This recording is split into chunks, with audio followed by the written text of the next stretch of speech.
Hello friends, आप सभी को नया साल बहुत बहुत मंगलमय हो। सन 2022 गया अभी।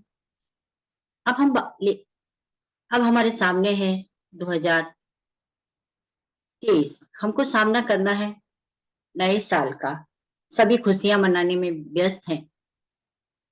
लेकिन आज का जो टॉपिक मैं लेकर आई हूं आपके सामने, आप देख ही रहे हैं।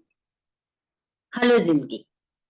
हेलो जिंदगी, हाउ टू अप्रोच लाइफ। अभी बीते गए साल में बहुत सारी घटनाएं आपने न्यूज़पेपर में पढ़ी, टीवी में सुनी, देखी। क्या आपको ये सब सोचने के लिए मजबूर नहीं करती? जरूर करती होंगी।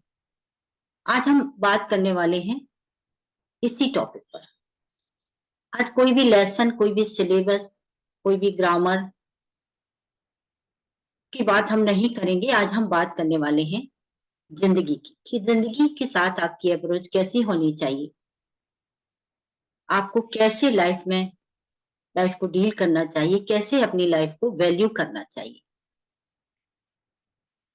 आज के सिनारियों में यंगस्टर्स, यंग बॉयज गर्ल्स किस तरह की चीजें फेस कर रहे हैं और कैसे उसका उनको सामना करना चाहिए। As a teacher, as a human being, मैं आपके साथ बात करने वाली हूँ, अपने थॉट्स को शेयर करने वाली हूँ, अपने विचारों को रखने वाली हूँ। तो आइए चलिए बात करते हैं इसी विषय पर। और सबसे पहले अपने सराउंडिंग को अगर आप देखें तो आप इस तरह की चीजें अपने इर्द गिर्द होते हुए भी देखते हैं। तो मेरा अंदाजा है कि आप जरूर इस तरह की चीजें देखते हैं और इनसे जुड़ते हैं और इनको फील भी करते हैं।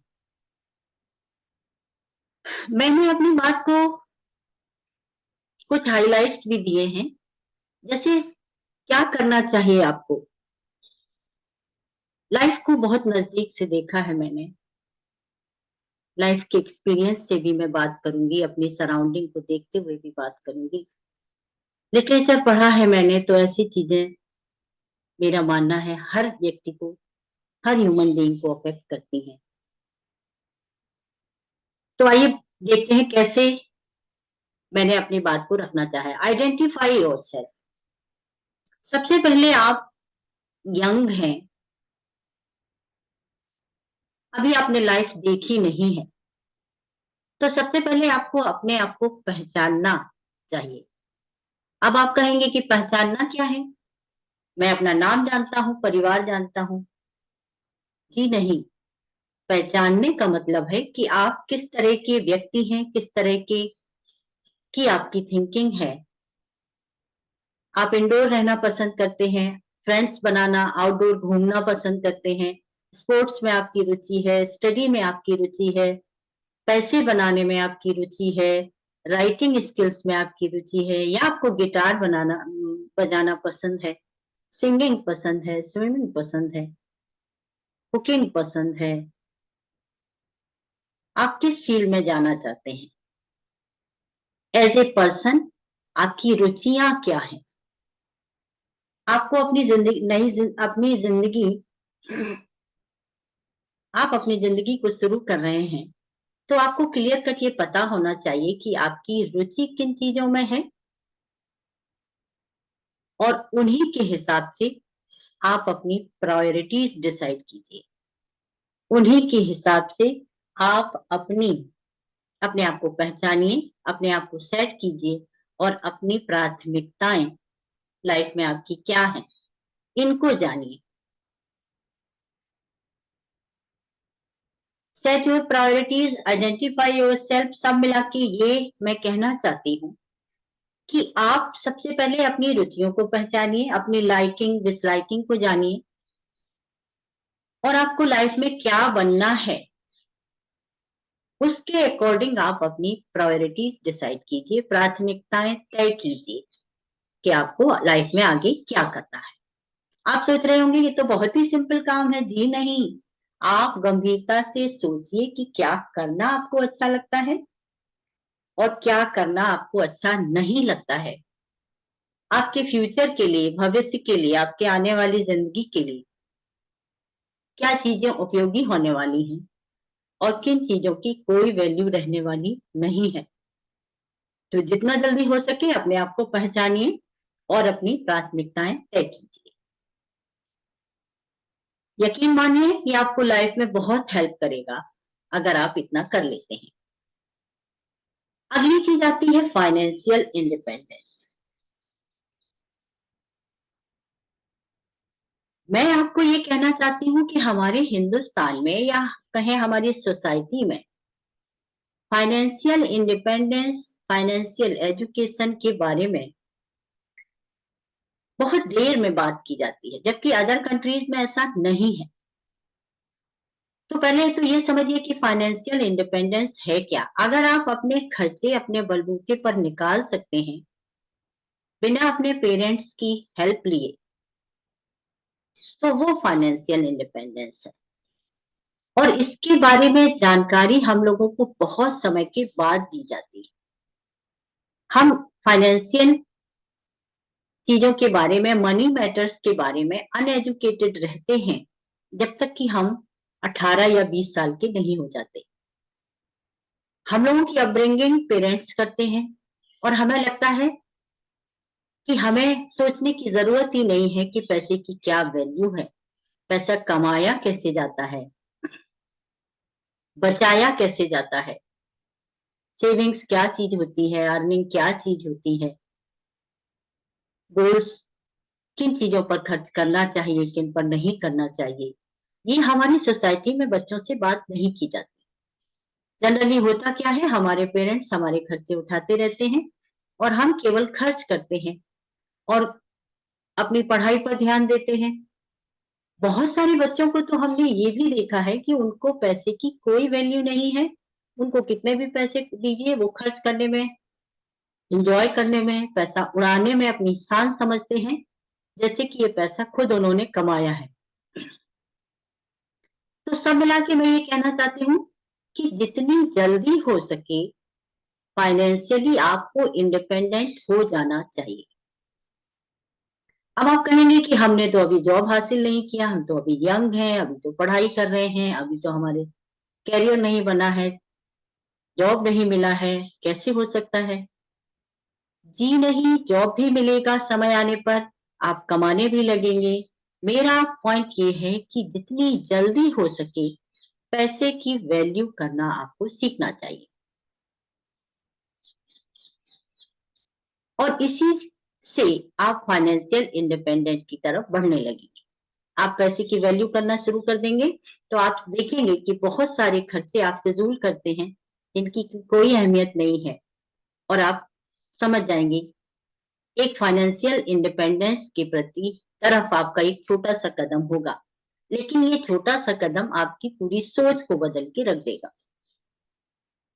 पीयर प्रेशर्स होते हैं, मैं समझती हूँ कि बहुत सारे बच्चे बहुत पैसा खर्चा कर रहे हैं और आपके पास नहीं है, या आप कम पैसा खर्च कर पा रहे हैं, तो आप हीन समझते हैं अपने आप को, कमतर समझते हैं उनसे। ऐसा बिल्कुल मत कीजिए, क्योंकि आप उनसे अच्छे हैं। जो पैसा वो उड़ा रहे हैं, वो उनका अपना कमाया नहीं है, इसलिए उनको उसकी कोई वैल्यू नहीं है। तो अपने लाइफ के प्रिंसिपल्स बिल्कुल क्लियर रखिए, अपने जीवन के सिद्धांत बिल्कुल क्लियर रखिए और जितनी जल्दी हो सके आप अपने आप को फाइनेंशियली इंडिपेंडेंट बनाइए। अब आप सोचेंगे कि इससे होगा क्या? इससे क्या होगा? उससे ये होगा कि आप अपने आप को रिस्पेक्ट करना सीख जाएँगे। आप अपने आप को पैसे की वैल्यू के साथ-साथ आप अपने टाइम की वैल्यू करना भी सीख जाएँगे। इसलिए ये बहुत ज़रूरी है। आगे चलते हैं, personal and professional life. Suppose आप थोड़े और बड़े हो गए हैं, आपको जॉब मिल गई है। अब आपका एक वो फ़ेज़ शुरू हो रहा है, जब आप अपने घर से दूर कहीं दूसरी जगह रह रहे हैं, जहाँ पर पर्सनल और प्रोफेशनल लाइफ आपको रोज़ फेस करनी पड़ती है। पर्सनल और प्रोफेशनल लाइफ कैसे फेस करनी पड़ती है? घर में स्ट्रगल होता है आपका, रहने की व्यवस्था करना, कुकिंग करना, क्लीनिंग करना, वॉशिंग करना, घर के सारे आपसे आपकी शारीरिक आवश्यकताओं से जुड़े हुए काम करना। सब मिला के मैं ये कहना चाहती हूँ। तो पर्सनल और प्रोफेशनल लाइफ जहाँ आप काम करते हैं, जिसके बदले में आपको सैलरी मिलती है, वेजेस मिलती हैं, मनी आपके पॉकेट में आता है, वो लाइफ कहलाती है प्रोफेशनल लाइफ। मैंने बहुत सारे बच्चों को देखा है जो अपने समय में बहुत टॉपर्स थे। उन्होंने कॉलेज टॉप किया, यूनिवर्सिटी टॉप की, लेकिन लाइफ में बैलेंस करना उनके लिए बहुत प्रॉब्लमेटिक साबित हुआ। क्या कारण था? उन्होंने पर्सनली अपनी चीजों को कभी भी अरेंज करना, अपने काम खुद करना, ये सीखा ही नहीं था। मुझे एक बार एक मौका मिला एक हॉस्टल में जाने का, जहां रात के 12 बजे मैंने एक लेडी को बाथरूम में अपनी बेटी की पिटाई करते हुए देखा। कारण पता करने पर पता चला कि उसे कपड़े धोना नहीं आता है और उसकी माँ हॉस्टल में उसको छोड़ने के घर जाने वाली है, तो इसके लिए वो उसे ट्रेनिंग दे रही है कि कपड़े कैसे धोए जाते हैं। अब मैं ये कहना चाहूंगी आज की माओ को कि उनको ये सब चीजें पहले सिखानी चाहिए। हो भी रहा है, सभी माएं एक जैसी नहीं है। बहुत सारे बच्चे छोटे पर ही इंडिपेंडेंट हो जाते हैं। वो अपनी पर्सनल चीजों को कैसे डील करना है, सामान को कैसे अरेंज करना है, अपने पर्सनल एक्टिविटीज को टाइम से कैसे पूरा करना है, वो सब करते हैं। और ये आगे जाके उनकी लाइफ में बहुत हेल्प करता है। प्रोफेशनल लाइफ और पर्सनल लाइफ को बिल्कुल अलग रखिए। आपका काम काम है, जैसे कि पैसे आते हैं, आपकी नीड पूरी होती है, आपकी जरूरतें पूरी होती हैं, समाज में एक स्टेटस मिलता है आपको, कॉन्फिडेंट रहते हैं आप, दूसरों को भी सपोर्ट कर पाते हैं। इसलिए हो क्या रहा है, आज जैसे ही पॉकेट में पैसे आते हैं, हम पर्सनल और प्रोफेशनल दोनों चीजों को भूल जाते हैं। हमें पार्टी करना, ऑफिस के लोगों के साथ घुलना मिलना, और वो भी एक लिमिट से ज्यादा, हम अपनी लिमिट्स सेट नहीं कर पाते। जबकि होना क्या चाहिए, सबसे पहले हमें अपनी सीमाएं तय करनी चाहिए कि कितना अपना पर्सनल स्पेस मुझे हमें अपने ऑफिस के दोस्तों के साथ शेयर करना है और कितना नहीं। ये बहुत जरूरी चीज है, और जितनी जल्दी हो सके ये अपनी सीमाएं आपको तय कर लेनी चाहिए, क्योंकि हर एक बात पर्सनल प्रोफेशनल लोगों के साथ शेयर करना कोई अकलमंदी नहीं है। जो मित्र आपके साथ काम कर रहे हैं, हो सकता है आगे चल के आप ये जॉब छोड़ के दूसरी जॉब हासिल करें या दूसरे सिटी में शिफ्ट हो जाए, तो उनको इतनी इंपॉर्टेंस मत दीजिए कि वो आपके पर्सनल स्पेस को ऑक्युपाई कर लें। मेरा मानना है कि मैं क्लियर हूं। अपने पर्सनल स्पेस में बहुत सोच समझ के लोगों को एंट्री दिलाइए। जो आपके काम करने वाली जगह पर मित्र हैं, ये जरूरी नहीं है कि वो आपके लिए हितकारी हैं, आपको हेल्प करने वाले हैं, आपको सपोर्ट करने वाले हैं। ये भी हो सकता है कि वो आपको नुकसान पहुंचाने वाले हों, किसी टारगेट को लेके वो आपसे मित्रता बढ़ा रहे हों। तो आपको अपनी सीमाएं खुद तय करनी चाहिए।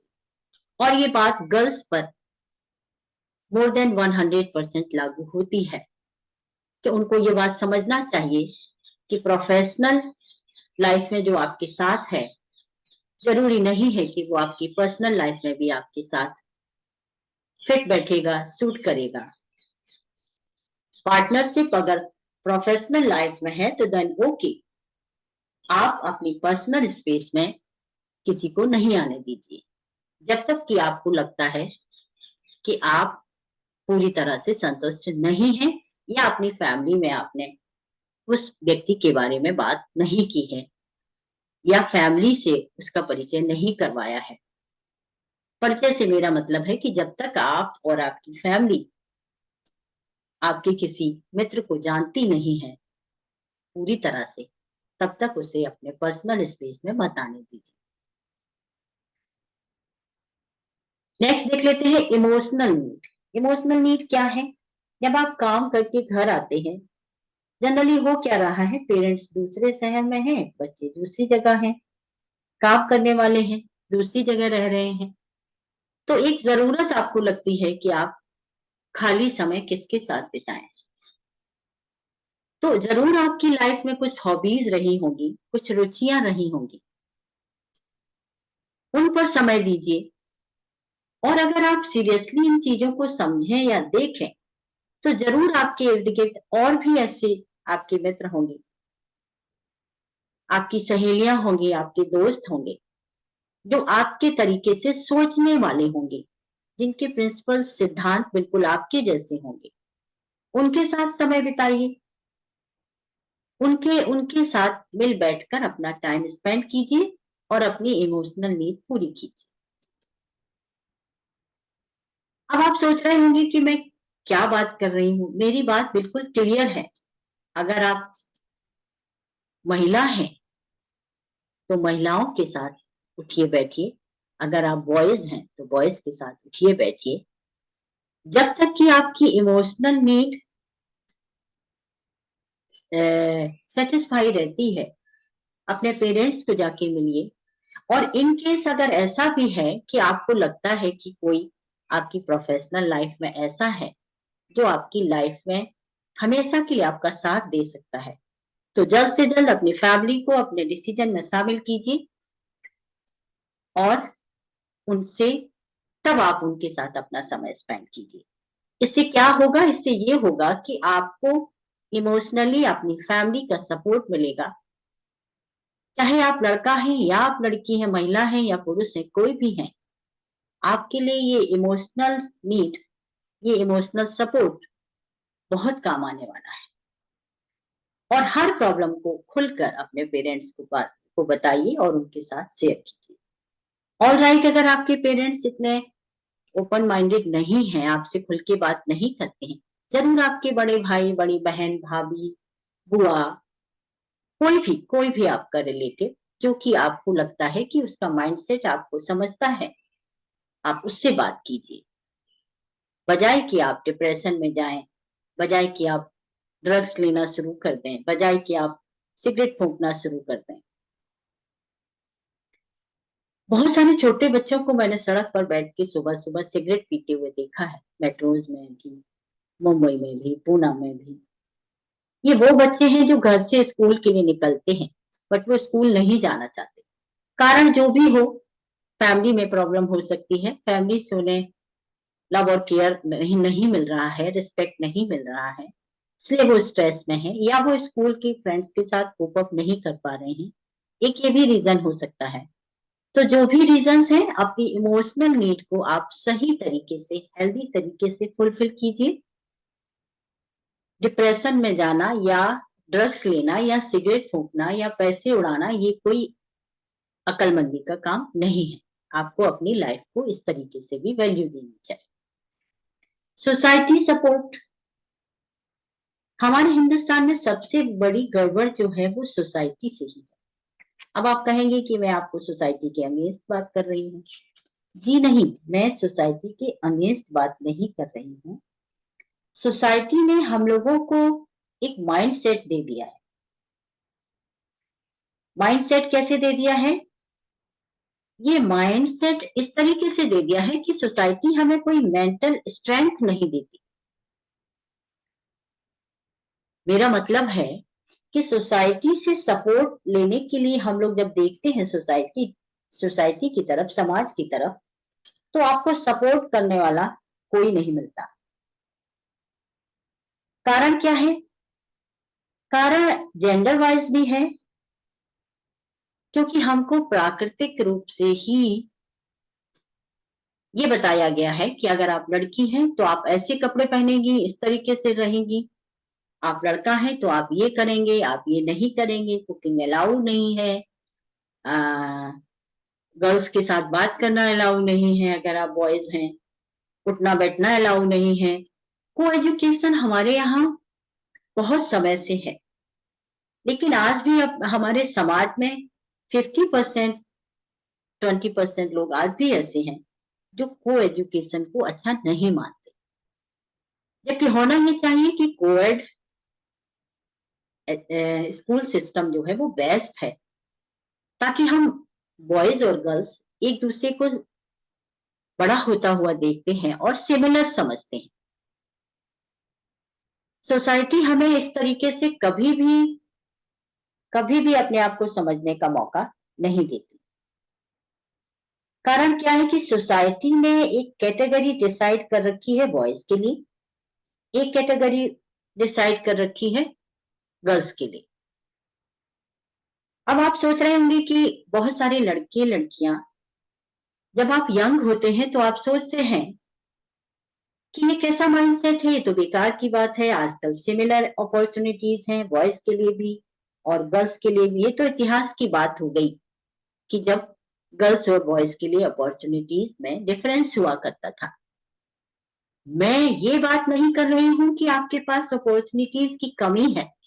मैं ये बात कर रही हूं कि सोसाइटी का सपोर्ट आज भी बहुत ही कैटेगरिकली डिफरेंशिएट करता है बॉयज और गर्ल्स के बीच, डिफरेंस क्रिएट करता है बॉयज और गर्ल्स के बीच में। मैं केवल ये कह रही हूँ, अपॉर्चुनिटीज की कोई कमी नहीं है, टैलेंट की कोई कमी नहीं है, लेकिन मैं यहाँ पर बात कर रही हूँ सामाजिक सपोर्ट की।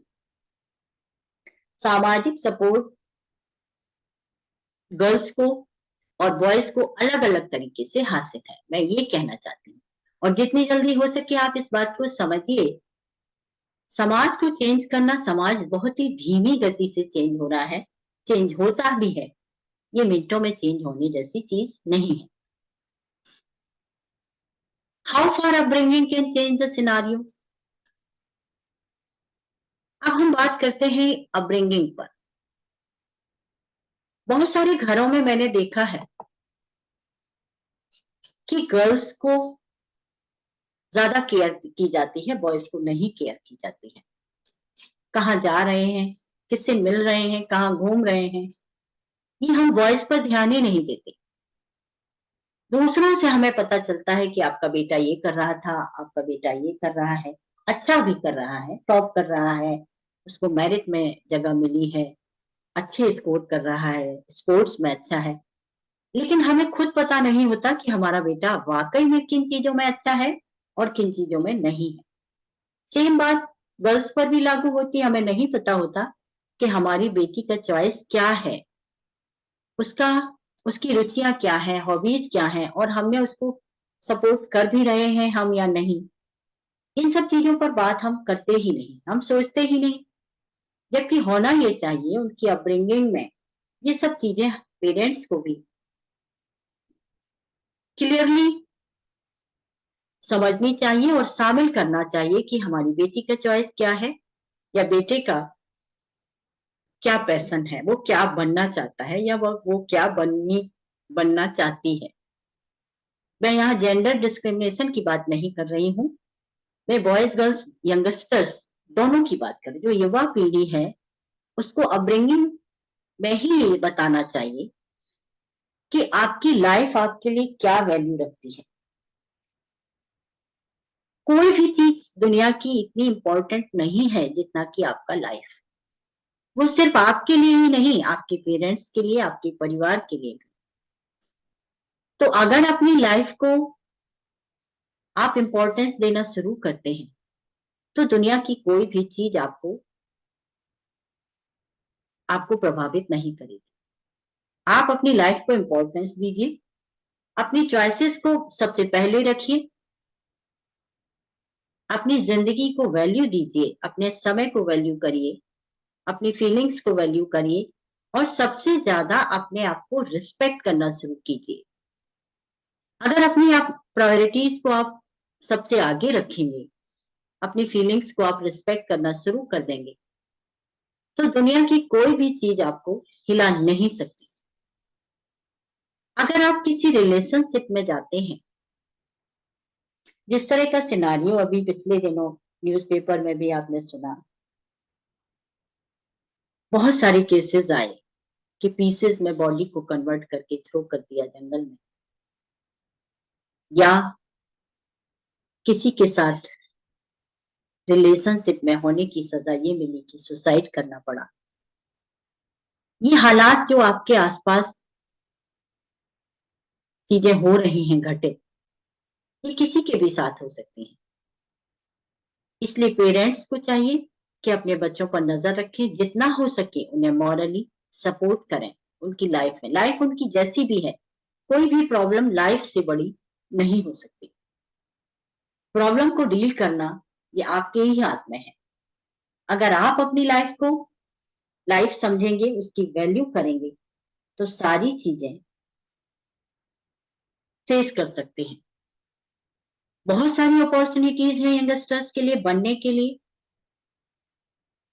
साथ ही साथ ये सब बहुत सारी समस्याएं लेकर भी आया है, मानसिक परेशानी जिसमें से कि एक है। इस मानसिक स्ट्रगल से ओवरकम करना, अपने आप को आगे रखना, अपनी लाइफ को आगे रखना बहुत जरूरी है। अगर आप किसी समस्या से जूझ रहे हैं और जिसको कि आप फेस कर रहे हैं और आपने पेरेंट्स के साथ शेयर नहीं किया है, दुनिया में कोई भी ढूंढिए, ऐसी बहुत सारी संस्थाएं हैं, ऐसे बहुत सारे लोग आपको मिल जाएंगे जो आपको दिल से आपकी हेल्प करेंगे। लाइफ को वैल्यू करना सीखिए। लाइफ को सबसे पहले अपनी लाइफ को अहमियत दीजिए, किसी और को नहीं। कोई भी चीज दुनिया की इतनी इंपॉर्टेंट नहीं है जितनी कि आपकी लाइफ। आपकी आपकी जिंदगी की जरूरत है आपको, आपके पेरेंट्स को, समाज को, इस देश को। अपनी काबिलियत को निखारिए, आगे बढ़िए और अपनी जिंदगी से दो दो हाथ करने के लिए रेडी होइए। हेलो जिंदगी, हेलो जिंदगी कहिए अपनी जिंदगी से। बाय जिंदगी बिल्कुल भी नहीं। हाय जिंदगी, हेलो जिंदगी, लव यू जिंदगी। फ्रेंड्स, इसी के साथ मैं अपनी बात खत्म करती हूँ। हम नए साल में फिर से आपसे जल्दी ही नए मिलेंगे नए वीडियो के साथ। और इस बार का हम टॉपिक लेकर आएंगे इनइक्वालिटीज जो हैं, मटेरियल इनइक्वालिटीज के बारे में, जो जेंडर वाइज हमारे सोसाइटी में है। इनइक्वालिटीज मीन्स असमानताएं, मटेरियल इनइक्वालिटीज, फाइनेंशियल इनइक्वालिटीज जो हमारे समाज में व्याप्त है। हम अगले टॉपिक में उस पर बात करने वाले हैं। और उससे पहले रीजनिंग का एक टॉपिक भी हम लेकर आएंगे जो कि सिलेबस के बारे में है। बहुत जल्दी आपसे मिलते हैं, तब तक के लिए थैंक यू। नए साल की बहुत बहुत मंगल कामनाएं आप सभी को। स्वस्थ रहिए, प्रसन्न रहिए, रिस्पेक्ट करिए अपनी जिंदगी का। हेलो जिंदगी, बाय, थैंक यू।